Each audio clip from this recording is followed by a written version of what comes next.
Bismillahirrahmanirrahim. Assalamualaikum warahmatullahi wabarakatuh. Innal hamdalillah nahmaduhu wa nasta'inuhu wa nastaghfiruh wa na'udzu billahi min shururi anfusina wa sayyiati a'malina. Man yahdihillahu fala mudhillalah wa man yudlil fala hadiyalah. Asyhadu an la ilaha illallah wahdahu la syarikalah wa asyhadu anna Muhammadan abduhu wa rasuluh. Faqala jalla wa ala ya ayyuhalladzina amanu taqullaha haqqa tuqatih wa la tamutunna illa wa antum muslimun. Ya ayyuhan nasu taqu rabbakumul ladzi khalaqakum min nafsin wahidah wa khalaqa minha zawjaha wa batha minhuma rijalan katsiran wa nisaa'a wattaqullaha alladzi tasaaluna bihi wal arham innallaha kana 'alaikum raqiba. Ya ayyuhalladzina amanu taqullaha wa qulu qawlan sadida. Ya ayyuhalladzina amanu taqullaha wa qulu qawlan sadida yuslih lakum a'malakum wa yaghfir lakum dhunubakum wa man yuti'illaha wa rasulahu faqad faza fawzan 'azima. Amma ba'd, fa inna asdaqal hadithi kitabullah wa inna afdalal hadi hadi Muhammad sallallahu alaihi wasallam wa syarral umuri muhdatsatuha fa inna kulla muhdatsatin bid'ah wa kulla bid'atin dhalalah wa kulla dhalalatin finnar. Anak-anak sekalian rahimani wa rahimakumullah, hari ini kita kembali belajar tentang masalah akidah, dan kita sudah masuki bab yang kedua dari buku kita ini, dari kitab kita ini. Namun sebelum kita bahas materi yang kedua ini atau bab yang kedua ini, sedikit kita akan menjawab pertanyaan dari teman kita, kawan kita yang berada di kelas 9C. Dia bertanya, Assalamualaikum Ustadz. Waalaikumsalam warahmatullahi wabarakatuh. Ana Muhammad Bukhari Al-Mubarak dari kelas 9C ingin bertanya, apa hukumnya mempercayai seseorang yang mengatakan bahwa dia dapat melihat makhluk halus seperti setan, jin, dan malaikat, ataupun mendengarkan suaranya dan semisalnya.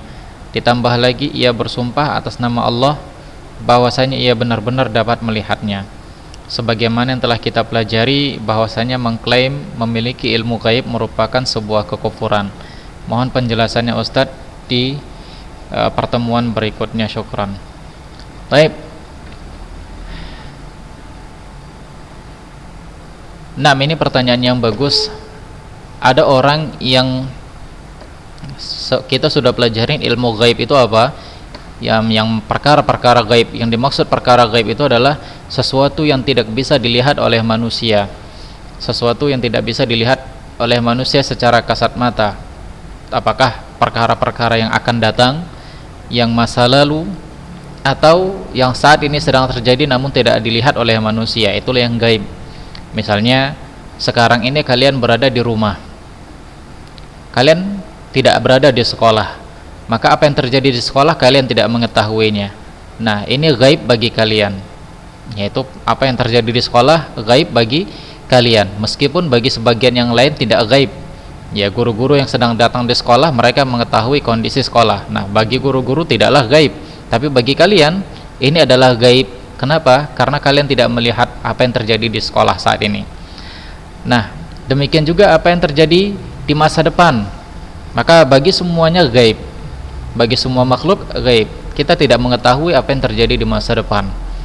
Ya, tidak ada orang yang mengetahui apa yang terjadi di masa depan. Apa yang akan terjadi nanti di tahun 2030, apa yang terjadi di tahun 2040, dan yang lainnya kita tidak tahu. Bagaimana bentuk kendaraan nanti di tahun 2050 kita tidak tahu. Demikian juga perkara-perkara yang terjadi di masa lampau yang kita tidak mengetahui ceritanya atau tidak mengetahui ilmunya, tidak mengetahui sejarahnya. Kita tidak tahu kenapa, misalnya bagaimana terbentuknya kota Medan, bagaimana terbentuknya kota Jakarta, atau bagaimana terbentuknya Pulau Sumatera, yang kita tidak memiliki ilmu dan kita tidak mengetahuinya, maka ini perkara gaib bagi kita. Demikian juga sesuatu yang tidak tampak di hadapan kita, maka ini adalah perkara gaib, tidak tampak di hadapan kita. Seperti apa? Seperti Allah Subhanahu wa taala. Kita tidak bisa melihat Allah Subhanahu wa taala di dunia, maka ini gaib. Ya, kita hanya meyakini Allah Subhanahu wa taala itu ada. Demikian juga malaikat, kita tidak bisa melihat malaikat, dan ini adalah perkara gaib, dan kita tidak bisa melihat bagaimana bentuknya malaikat tersebut. Kita hanya mengimani apa yang dikabarkan oleh Allah Subhanahu wa taala di dalam Al-Qur'an ataupun hadis-hadis Nabi sallallahu alaihi wasallam. Adapun untuk masalah jin, maka ini juga gaib. Hanya saja sebagian manusia atau sebagian dari kalangan manusia terkadang diberikan izin oleh Allah Subhanahu wa taala untuk melihat jin, sosok jin, untuk bisa melihat sosok jin tersebut. Terkadang diberikan oleh Allah Subhanahu wa taala izin. Dan ketahuilah, Nabi sallallahu alaihi wasallam juga dahulu pernah melihat jin, dan bahkan para jin bertanya kepada Nabi sallallahu alaihi wasallam.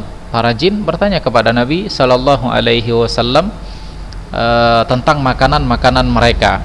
Maka Nabi sallallahu alaihi wasallam memberikan makanan kepada mereka, yaitu setiap daging, ya, setiap tulang belulang dari sebuah daging yang dibaca dengan bismillah, maka itu menjadi makanan bagi mereka. Nah, demikian juga ada orang-orang yang diberikan penyakit oleh Allah Subhanahu wa taala, yaitu dengan cara dia melihat makhluk, melihat jin. Ya, terkadang ini adalah sebuah untuk menunjukkan kenabian, untuk menunjukkan kebenaran kenabian sallallahu alaihi wasallam, dan demikian juga terkadang untuk menunjukkan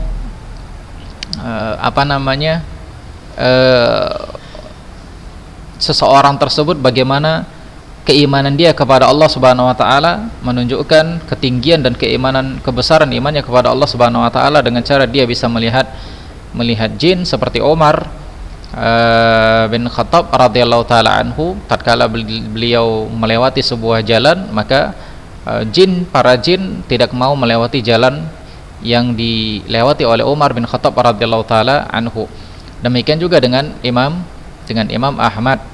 Ya, tatkala ada orang-orang yang kemasukan jin, maka para jin, Imam Ahmad hanya memberikan sendalnya sehingga jin yang masuk ke dalam tubuh orang tersebut lari ketakutan.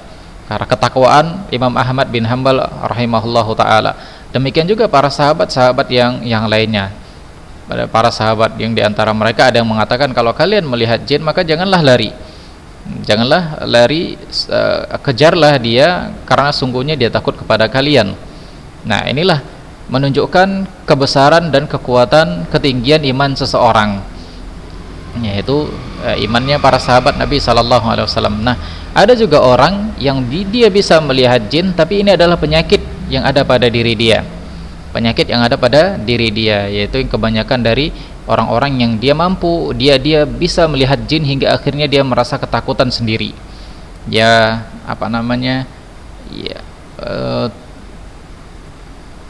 dia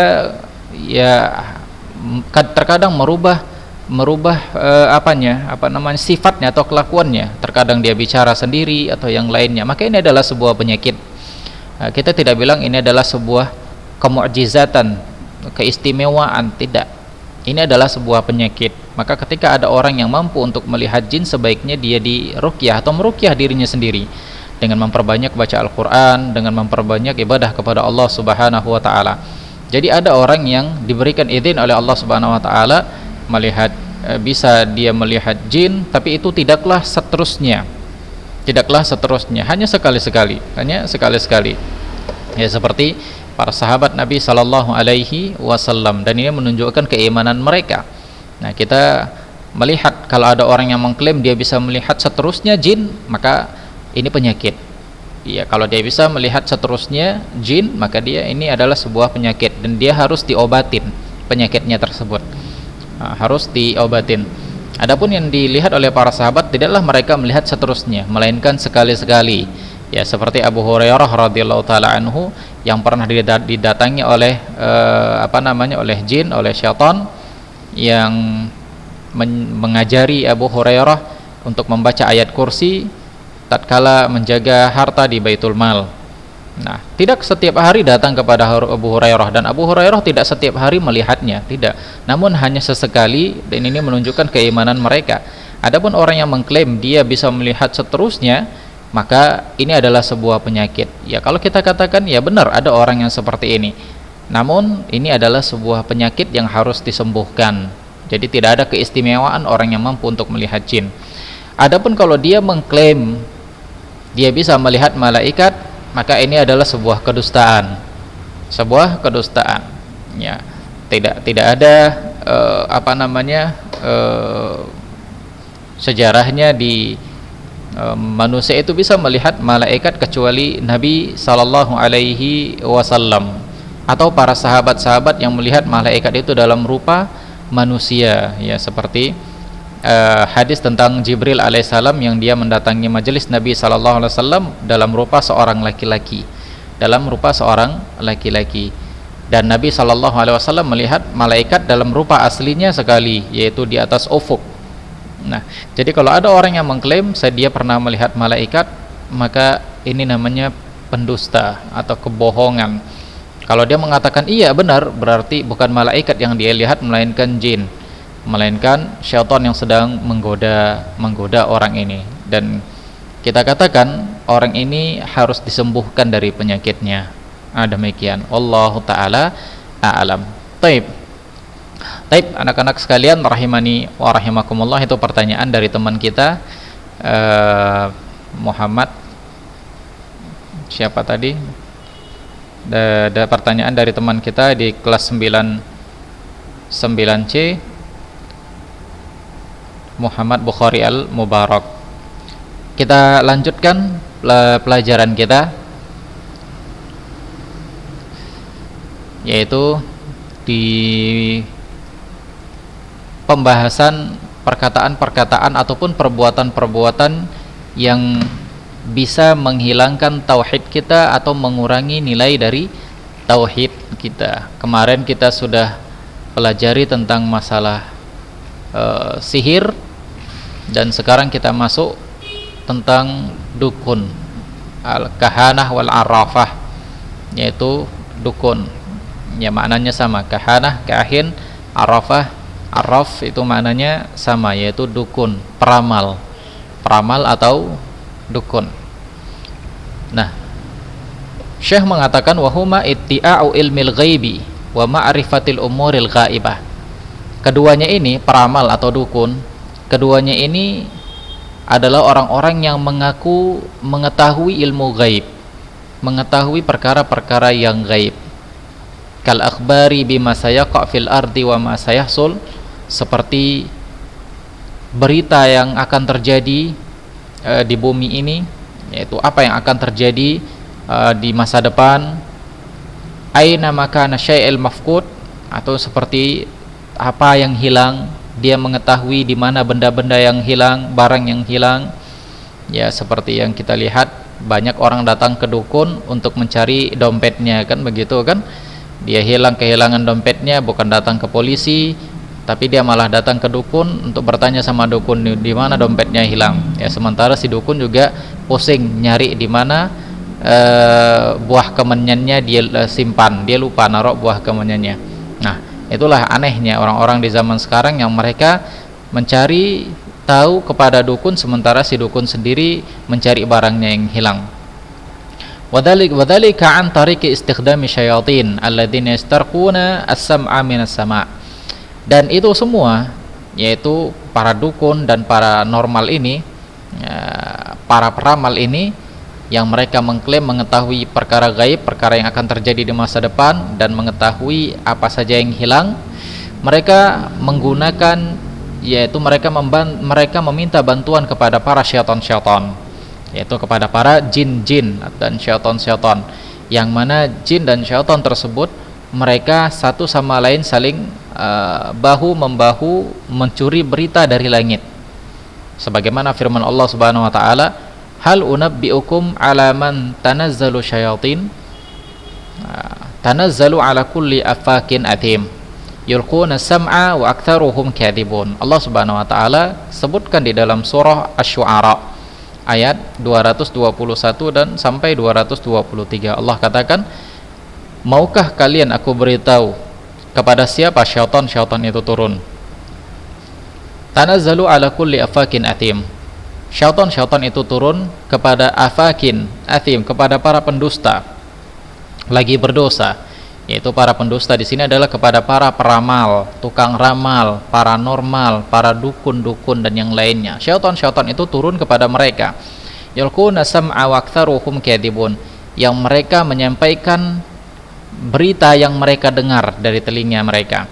Yaitu para jin-jin tersebut, syaitan tersebut, setelah mereka mencuri berita dari langit, dari kalimat-kalimat yang dilontarkan oleh malaikat, kemudian mereka membawanya ke bumi dan memberitahukannya kepada para dukun, kepada paranormal atau para peramal. Wa aktsaruhum kadzibun, dan kebanyakan dari mereka bohong, pendusta. Wadzalika anna syayatin yastarqunal kalimah min kalamil malaikah, yaitu yang sudah kita sebutkan tadi. Syaitan dia mencuri berita dari langit, ya, dari ucapan-ucapan para malaikat. Wa yulqiha fi udunil kahin, dan setelah itu dia kembali ke bumi, kemudian dia menceritakan ke telinga-telinga para peramal atau para dukun-dukun atau paranormal yang lainnya. Yukadzibul kahin ma'ahatihil kalimah mi'ah kadzabah, dan syaitan tersebut mereka juga mendustakan, memberikan kabar bohong, kabar yang dusta kepada para dukun ini, kepada para peramal ini, ya, sampai bisa jadi sampai ratusan kedustaan. Satu mungkin beritanya yang benar, selebihnya dusta. Satu berita yang benar yang disampaikan oleh jin tersebut kepada dukun, namun selebihnya dusta. Fayusaddiquhun nasu bisababi tilkal kalimah allati sami'at minas sama. Dan anehnya, orang-orang atau kaum muslimin yang bohong, yang jahil tentang agama, mereka membenarkan berita-berita yang didapatkan oleh si dukun dari syaitan ini atau dari jin-jin ini yang mereka mencuri beritanya dari langit. Nah, jadi kaum muslimin atau orang-orang bodoh tentang masalah agama, mereka membenarkan apa perkataan dukun, padahal mungkin satu yang benar, selebihnya bohong semua. Wallahul munfarid bi ilmil ghaib, dan hanya Allah Subhanahu wa taala saja yang paling mengetahui tentang perkara gaib. Tidak ada seorang pun yang mengetahui tentang perkara gaib. Famanidda'a musyarakatuhu fi syai'in min dzalika bi kahanatin aw ghairiha aw sadaqa man yadda'i dzalika faqad ja'ala Allahu syarikan fima huwa min khasa'isih. Siapa saja yang mengklaim, siapa saja yang mengakui, yaitu dia musyarakah fi syai'in min dzalika bi kahanah aw ghairiha, yaitu siapa saja yang mengakui atau mengklaim kalau dia itu berhubungan dengan para dukun, dengan paranormal, atau dengan para peramal ini atau yang lainnya, au sadaqa man yadda'i dzalik, atau dia membenarkan ucapan-ucapan para dukun, paranormal atau para peramal ini, faqad ja'alallahu syarikan fima huwa min khasa'isih, maka sungguh dia telah menjadikan kesyirikan kepada Allah Subhanahu wa taala. Sungguh dia telah berbuat syirik kepada Allah Subhanahu wa taala dari hal-hal yang seharusnya hanya milik Allah Subhanahu wa taala. Yaitu tatkala kita membenarkan sebuah berita, maka ini adalah kekhususan Allah Subhanahu wa taala. Allah yang paling mengetahui perkara yang akan terjadi. Tidak ada manusia yang mengetahui atau tidak ada makhluk yang mengetahui kecuali dengan izin Allah Subhanahu wa taala. Nah, ini dia. Wal kahanah la takhlu minasyirik, ya, perdukunan itu tidak terlepas dari kesyirikan. Li'annaha taqarrubun ila syayatin bima yuhibbun, karena kesyirikan itu adalah bertakarrub kepada syaitan dengan apa yang mereka cintai. Yaitu syirik artinya kita mendekatkan diri kepada syaitan dengan sesuatu yang syaitan cinta akan perkara tersebut. Fahiya syirkun fi rububiyyah min haitsu iddi'a'u musyarakatillahi fi ilmi. Nah, ini bentuk syirik dalam rububiyah Allah Subhanahu wa taala, yaitu mereka mengakui, ya, mereka bekerja sama dengan Allah Subhanahu wa taala dalam ilmunya. Artinya Allah Subhanahu wa taala tahu, kita juga tahu, kata mereka. Maka ini musyarakah dalam rububiyahnya Allah Subhanahu wa taala. Wa syirkun fil uluhiyah, dan mereka berbuat syirik dalam uluhiyah min haitsu taqarrub ila ghairillahi bi syai'in minal ibadah, yaitu dengan cara mereka mendekatkan diri kepada selain Allah Subhanahu wa taala, yaitu mendekatkan diri dengan beribadah kepada selain Allah Subhanahu wa taala. Nah, demikian. Nabi SAW pernah mengatakan, ya ini ancaman bagi kita, ancaman bagi orang-orang yang mempercayai dukun, yang mempercayai para peramal atau mempercayai para paranormal ini. Nabi SAW menyebutkan dalam hadis yang berasal dari Abu Hurairah radhiyallahu taala anhu, yang Nabi SAW mengatakan, man ata kahinan fasadaqahu bima yaqul faqad kafara bima anzalallahu ala Muhammad sallallahu alaihi wasallam. Barang siapa yang mendatangi dukun kemudian dia membenarkan apa yang dikatakan oleh dukun, maka sungguh dia telah kufur dengan apa yang diturunkan oleh kepada Muhammad sallallahu alaihi wasallam. Nah, barang siapa yang mendatangi dukun dan membenarkan apa yang diucapkan oleh dukun, berarti dia telah mengingkari apa yang diturunkan kepada Nabi Muhammad sallallahu alaihi wasallam. Ini ancaman bagi orang-orang yang mendatangi dukun atau bagi orang-orang yang ingin bertanya kepada dukun.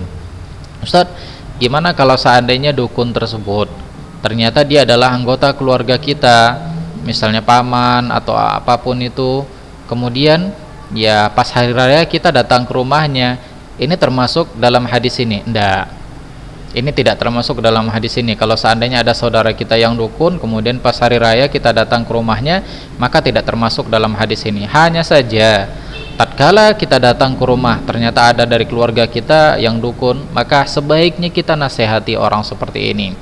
Jangan sampai dia mati atau meninggal di dalam ilmu perdukunan. Ini bisa membuat dia kufur kepada Allah Subhanahu wa taala. Jadi seharusnya kita harus memberikan nasihat kepada dia. Kalau kita tidak bisa, suruh orang tua kita, sampaikan kepada dia bahwasanya perdukunan ini adalah bentuk kesyirikan kepada Allah Subhanahu wa taala yang harus dijauhin, dan orang yang meninggal di dalamnya dikhawatirkan akan kekal nanti di dalam neraka. Nah, demikian. Kemudian yang perlu kita perhatikan di sini, beliau mengatakan, Syekh mengatakan, an-nasaharah wal qahan wal arifin yab'atsuna bi aqaidin nas. Yang perlu kita perhatikan bahwa tukang sihir, peramal, dukun, mereka itu merusak akidahnya orang-orang, merusak akidahnya kaum muslimin. Dengan cara apa? Dengan cara yadharuna bi madharil atibba, yaitu dengan cara mereka menampakkan seolah-olah mereka itu seperti dokter, ya, seperti orang yang bisa menyembuhkan penyakit. Ya'murunal marda bidzabhi li ghairillah. Ya, mereka para dukun ini, para peramal ini atau paranormal ini, mereka menyuruh orang-orang yang datang kepada mereka, yang orang yang sedang sakit yang datang kepada mereka, mereka suruh untuk menyembelih hewan, tapi bukan untuk Allah Subhanahu wa taala. Mereka menyembelih hewan kepada selain Allah Subhanahu wa taala, yaitu menyembelih domba, dan kadang-kadang disebutkan ciri-cirinya. Ya, datang coba bawa nanti domba yang warnanya hitam semua, kakinya hitam semua, dan yang lainnya. Ya, disebutkan ciri-cirinya. Ini mereka seolah-olah menampakkan diri mereka itu sebagai dokter, padahal mereka adalah dukun. Nah, ini sering kita temukan di tempat-tempat kita. Ya, kadang-kadang dukun tersebut minta ayam, bawakan ayam warna hitam, kulitnya hitam, kukunya hitam, di malam Jumat bawakan kemari, kemudian nanti disembelih, kemudian dibaca yang kita nggak tahu entah apa bacaan-bacaannya. Maka ini sarana-sarana mereka, sarana-sarana para dukun tersebut. Nah, demikian juga contoh yang lain, seperti ada orang yang membangun rumah, kemudian disembelihlah ayam hitam atau ayam putih, kemudian setelah disembelih ayam tersebut digantungkan di pondasi rumah. Maka ini semua bentuk perdukunan atau bentuk klinik-klinik atau bentuk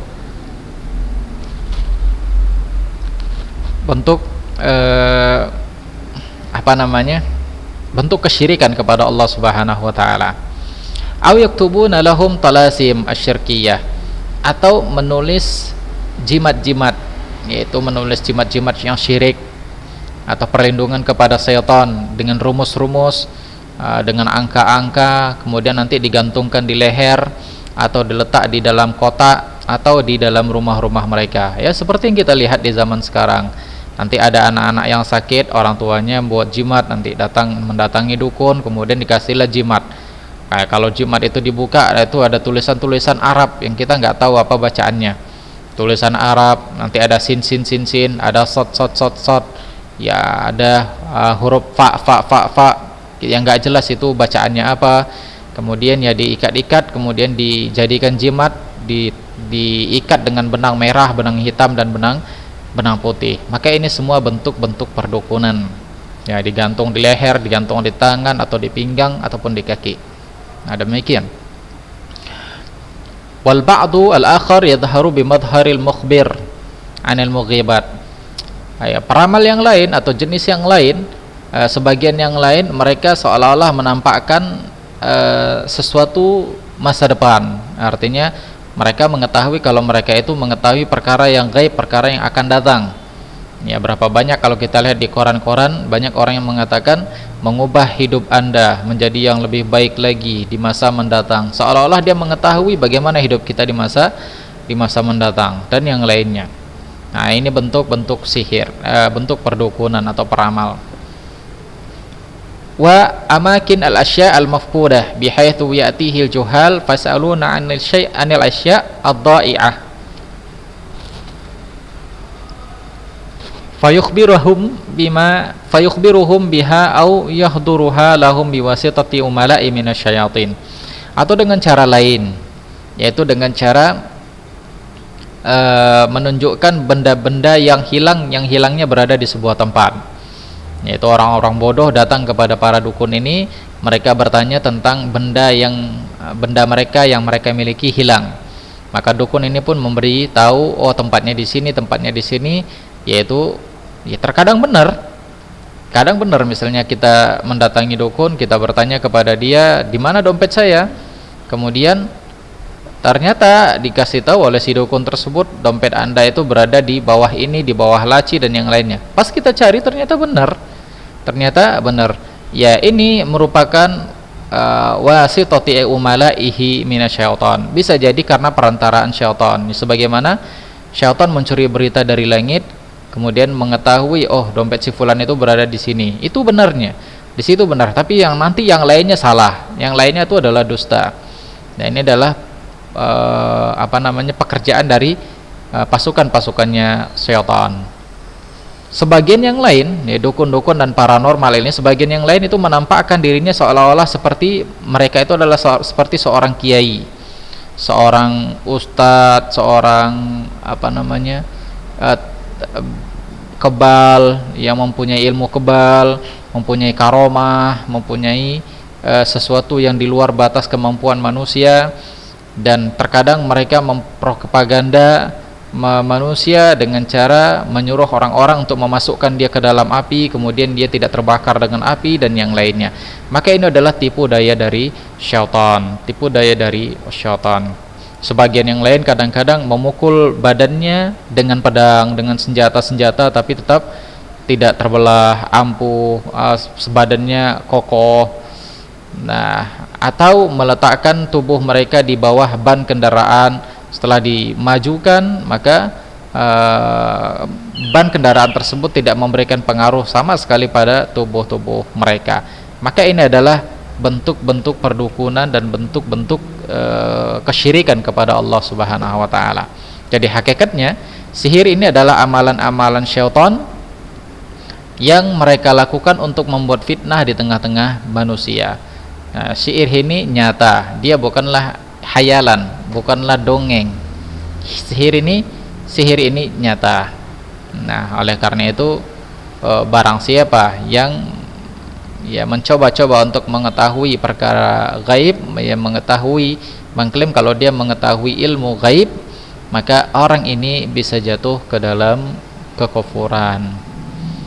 Taib, anak-anak sekalian rahimani wa rahimakumullah, mungkin ini pelajaran yang bisa kita kerjakan, yang kita bisa kita bahas, dan mungkin di pertemuan berikutnya kita akan ambil ulangan harian. Di pertemuan berikutnya kita akan ulangan harian. Jadi silahkan dibaca-baca bukunya, kitabnya, atau diulang-ulang materinya. Kemudian kita seperti biasa, nanti saya akan buat 10 soal. Jawabannya tidak panjang-panjang, jawabannya ringkas-ringkas. Saya akan buat 10 soal, kalian tinggal jawab. Tidak perlu menulis pertanyaannya, tinggal jawab saja. Setelah itu nanti dikirimkan ke nomor saya yang XL, jangan nomor saya yang simpati. Jadi insya Allah di pertemuan berikutnya kita akan ambil ulangan harian. Baik, kita cukupkan pelajaran kita pada hari ini. Mudah-mudahan ada manfaatnya. Qulu qouli hadza wa astaghfirullah li wa lakum wa lisairil muslimin innahu huwal ghafurur rahim. Assalamualaikum warahmatullahi wabarakatuh.